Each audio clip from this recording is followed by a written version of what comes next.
And welcome everyone, welcome to the channel. I wish आप सभी लोग अच्छे होंगे, मैं भी बिल्कुल ठीक हूँ और आप लोगों की पढ़ाई भी अच्छी चल रही होंगी।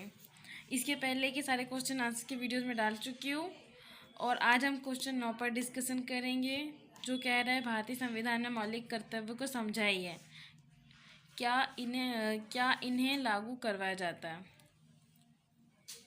क्या इन्हें लागू करवाया जा सकता है। ये क्वेश्चन में हमसे पूछ रहा है, तो हमें इसका आंसर देखना है। क्या बता रहा है इसका आंसर, तो देखिए ये है आंसर क्वेश्चन 9 का। मैंने आपको बताया था पहले, इसे इंट्रोडक्शन, इससे कुछ पॉइंट्स उसके बना लेना है। और इसमें आप लोगों के लिए है अब होमवर्क, जिसमें होमवर्क में आपको ये जो इंट्रोडक्शन वाला पॉइंट है ये आपको बनाना है, और ये एक लास्ट वाला पॉइंट, ये 2 पॉइंट आपको अपने हिसाब से बनाने हैं, जो अच्छे से एकदम एग्ज़ाम में बहुत अच्छे लगे पढ़ने में और बहुत सुंदर लगे, जिससे जो एग्ज़ामिनर एकदम खुश हो जाए। ऐसे आप लोगों को ये 2 पॉइंट्स बनाने हैं, ठीक है। और ये उसका आंसर है, देख लो क्या क्या इंट्रोडक्शन। वैसे मैंने इंट्रोडक्शन आपको बनाना है, मैंने नहीं बनाया है, ठीक है। ये इसका आंसर है, अच्छे से आपको उसको समझ लेना है, पढ़ लेना है। अगर मुझसे कोई भी वर्ड गलत हो गया हो तो आपको उसको सही कर लेना है, ठीक है। देख लीजिए आंसर क्या है इसका। ये मेरे हैंड रिटन नोट्स हैं। ये इस पॉइंट में एक, तो मैं आपको बताती हूँ इसमें क्या लिखना है आप लोगों को। ये देखिए, भारत के मौलिक कर्तव्यों की सूची, पॉइंट्स आपको दिखाई रहा होगा, दिखाई दे रहा होगा। ये देख लीजिए, ये रहे मूल कर्तव्य, इन्हीं को बोलते हैं मौलिक कर्तव्य, जो कि भाग 4 के क में दिया हुआ है। और अनुच्छेद 51 क में मौलिक कर्तव्य के बारे में बताया गया, तो आपको इन्हें अच्छे से पढ़ लेना है और याद भी कर लेना है, ठीक है। ये है पॉइंट, अच्छे से दिखाई दे रहा होगा क्या क्या है, क्या करना है, क्या नहीं करना है हमें हमारे देश के प्रति, ठीक है। ये एक पॉइंट और है मौलिक कर्तव्य। वैसे एग्ज़ाम में पूछा तो नहीं गया है इसका, लेकिन आप इसको एक बार पढ़ लेते हो अच्छे से तो आपको मतलब थोड़ी हेल्प मिल जाएंगी इससे, कि आंसर में और क्या क्या चीज़ें ऐड करनी है, देख लीजिए। और जो वर्ड गलत हो गया उसको आप लोग सही कर लेना अपनी तरफ से। मैं अभी भी बोल रही हूँ, ये मेरे हैंड रिटन नोट्स है, ठीक है।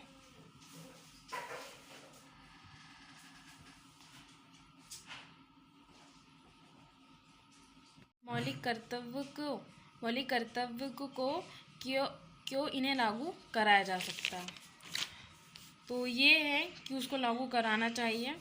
तो ये लो भी आप लोगों को पढ़ लेना है अच्छे से, कि इतिहास की क्या क्या बातें हैं जो मौलिक कर्तव्य के विषय में बताती है, तो ये आपको पढ़ लेना है। इनका लागू करना क्यों आवश्यक है या आवश्यक क्यों भी नहीं है, वो भी आप लोगों को पता कर लेना है, ठीक है।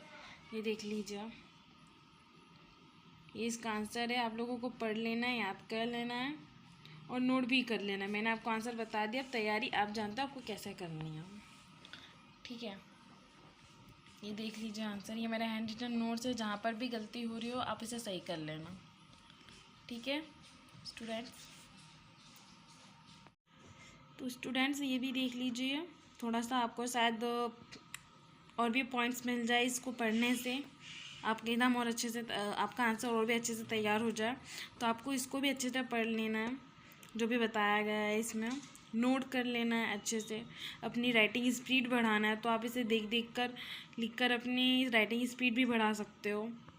तो इसको आप नोट कर लेना, पढ़ लेना, इंपॉर्टेंट पॉइंट्स को हाईलाइट करना एग्ज़ाम्स में। आंसर मैंने आपको बता दिया है, ठीक है। अब आपको इसको तैयार करना है अपने एग्ज़ाम के लिए, ठीक है फ्रेंड्स। इसमें भी वही पॉइंट्स बताए गए हैं जो मैंने आपको बताया अभी भारतीय संविधान के भाग 4A में, भाग 4 में सॉरी।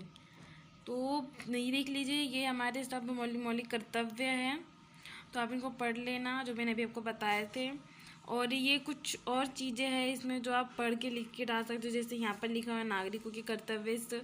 42 संविधान संशोधन मई 1977 में संसद सदस्य श्री मधु लिमे ने इन कर्तव्यों को अच्छा बताया, परंतु यह भी कहा कि इन कर्तव्यों में एक कर्तव्य और जोड़ा जाना चाहिए, वह है निर्भीकता। प्रत्येक नागरिक को निडर बनना चाहिए। तो ऐसी कुछ चीज़ें आप इसे हाईलाइट करके भी लिख सकते हो। इसमें कुछ लोगों की राय है कि इन कर्तव्यों में एक महत्वपूर्ण कर्तव्य निर्धारित है। टैक्स अवश्य देने का कर्तव्य छूट गया है, परंतु इसके उत्तर में यह तर्क दिया जाता है कि कर न देना दंडनीय अपराध है। कर तो देना ही है, उसे कानून के अनुसार बच नहीं सकता। इस कर्तव्यों की सूची में रखना आवश्यक नहीं है। ऐसी कुछ इम्पोर्टेंट पॉइंट बातें हैं जो आपको लिखनी है। और यहाँ जो अरस्तु है, अरस्तु ने ठीक ही कहा था, किसी भी देश में संविधान का पालन का सर्वश्रेष्ठ उपाय यह है कि उसके प्रति जनता को शिक्षित किया जाए। तो ऐसी कुछ इंपॉर्टेंट चीज़ें आपको अच्छे से नोट करना है स्टूडेंट।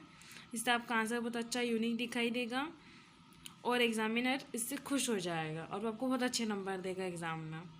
और जो भी स्टूडेंट्स हैं, चाहे वह एमपी के हों या एमपी के बाहर के अदर यूनिवर्सिटी के स्टूडेंट्स हो, अगर आप हिंदी मीडियम से हैं, आपका टॉपिक, आपका सिलेबस, ये जो मैं आपको पढ़ा रही हूँ, इनसे अगर मैच करता है तो आप इसे भी पढ़ सकते हो, इसे भी आप नोट कर सकते हो। ज़रूरी नहीं है कि आपको मतलब आप अपनी यूनिवर्सिटी का बताया हुआ ही मतलब उन्हीं के अनुसार करना, लेकिन अगर टॉपिक मैच हो रहा है, पॉइंट्स मिल रहे हैं, आंसर मिल रहा है, तो आप इसे भी लिख सकते हो।